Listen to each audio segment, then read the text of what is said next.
And then the church in Thyatira, that church, and I again turn back and look at 2:20. And if you'll notice that with me, I'll read it. Notwithstanding, I have a few things against thee, because thou sufferest that woman Jezebel, which calleth herself a prophetess, to teach and to seduce my servants to commit fornication, the new morality. And that's a grave danger for many today. They think they can accept Christ and then live on a low plane. You'll not get by with it, my friend, if you're his child. I can assure you that. And then to the church in Sardis, the Protestant church, there was the danger of spiritual deadness. He says you have a name that you live, but you're dead. And what about your church, brother? Is it alive? Are you alive? Are you dead in a dead church today? And there are many that are like that, and yet they talk about holding doctrine. But my friend, the important thing in Protestantism today is the fact of deadness. And that's the worst thing that I can imagine. Now, the church in Philadelphia, they were not in any grave danger, because he doesn't condemn that church at all. He has no word at all to them. But he does say this, to hold fast that which thou hast. Now, what was it they had? Well, he had commended them, you'll remember, because they kept his word.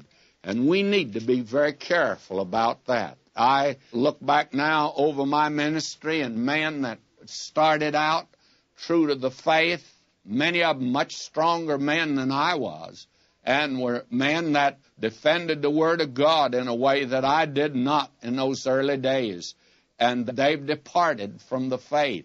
I'm amazed at that, but that's a grave danger, even in the church in Philadelphia today. And none of these things ought to deter us at all. This is the history of the church.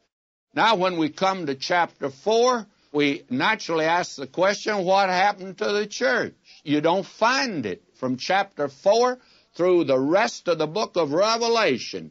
There's no mention of the church except when you get to the invitation at the end, which is general and hasn't anything to do with the chronology of the book. From here on, you won't find the word church mentioned. Now, up to this point, the word church has occurred again and again. In fact, 19 times. Now, the church goes off the air. No mention of it.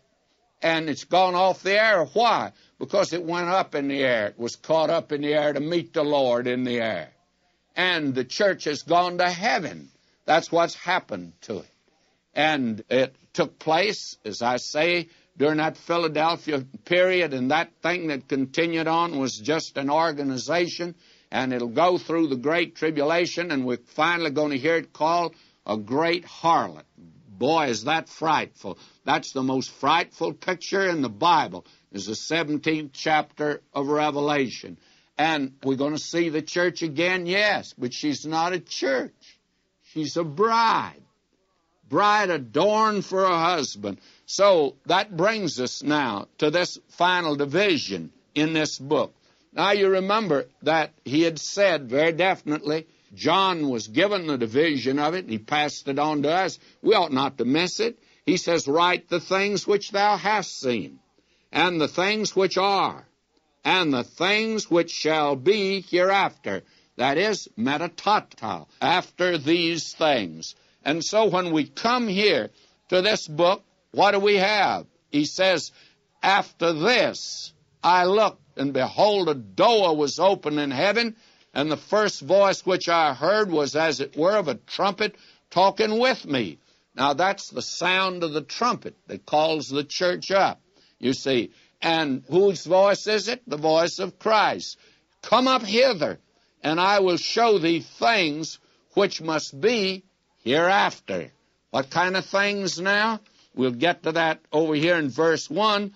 But the things that are after these things. Well, after what things? Well, the church. After the church is completed its earthly run and it is caught up, now we're coming to these things metatauta, after these things, after the church things. Now, will you notice, and I'd like to call your attention here to several striking facts that make it self-evident that we advance to a new division in chapter 4, and the climate and conditions have changed radically, and these are the things which must be hereafter, and they are in the Greek metatauta. After these things, we begin now the last major division of the book, and what happened to the church? Well, it's not in the world. Up to chapter 4, there were 19 references to the church in the world. In fact, the subject of chapters 2 and 3 has been entirely devoted to the church in the world. Now, from chapter 4 to the end of Revelation, the church is never mentioned in connection with the world. The final and lone reference is the concluding testimony after the world's little day is ended. In chapter 22, verse 16, Christ said, you remember, to his own in John 17:16, they're not of the world, even as I'm not of the world. And he also said, I'll come again, receive you unto myself, that where I am, there ye may be also. And now the scene shifts to heaven in chapter 4, and definitely so. And since the church is still the subject, we're going to follow. And where are we going to find the church? It's moved to its new home, heaven. And how did the church get to heaven? That's a good question. Paul gives the answer. Caught up together with them in the clouds to meet the Lord in the air. And he defines the operation in 1 Corinthians 15, 51 and 52. Behold, I show you a mystery.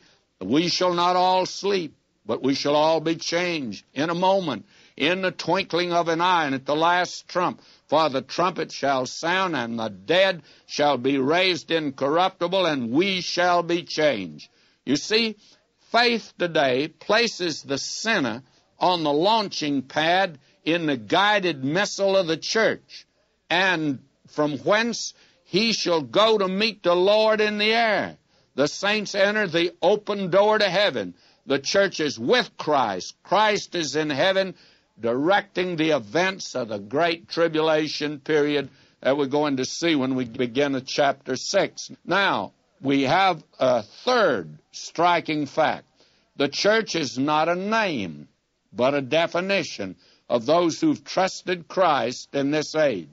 Now, this is something that we need to get fixed in our mind, because our thinking today is really muddled. And it's this. The word for church is ekklesia. Kaleo means to call, ek, out of.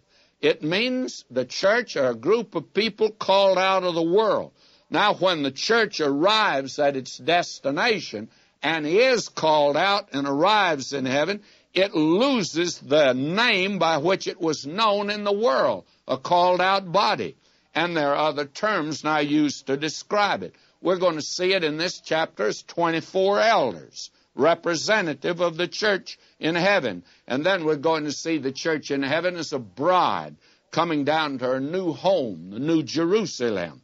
Now, the apostate organization, which bears the ecclesiastical terminology, it continues on in the world, and it's not hereafter given a name and title of church either. It's called the Great Harlot. And boy, let me tell you, that's bad. That's frightful. It was the late Dr. George Gill told us one time in class. He says, you know, at the time of the rapture, there are going to be some churches that they're going to meet the next Sunday after the rapture, and they won't miss a member. They'll all be there. Why? Because it's the church of Laodicea.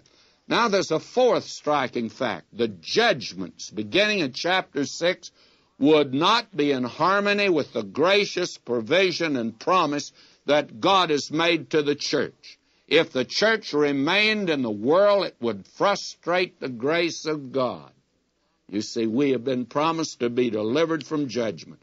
And then finally, the fifth, to continue on from chapter 3 to chapter 4 without recognizing the break is to ignore the normal and natural division in the book of Revelation which has been given to us. The things thou hast seen, the things that are, and the things that will be after these things.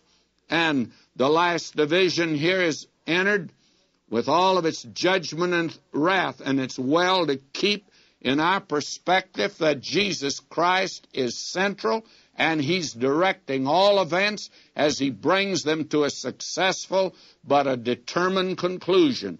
There is in the midst of the throne a Lamb, and He's a Lamb because He died for the sins of the world, and He's the one that's going to judge.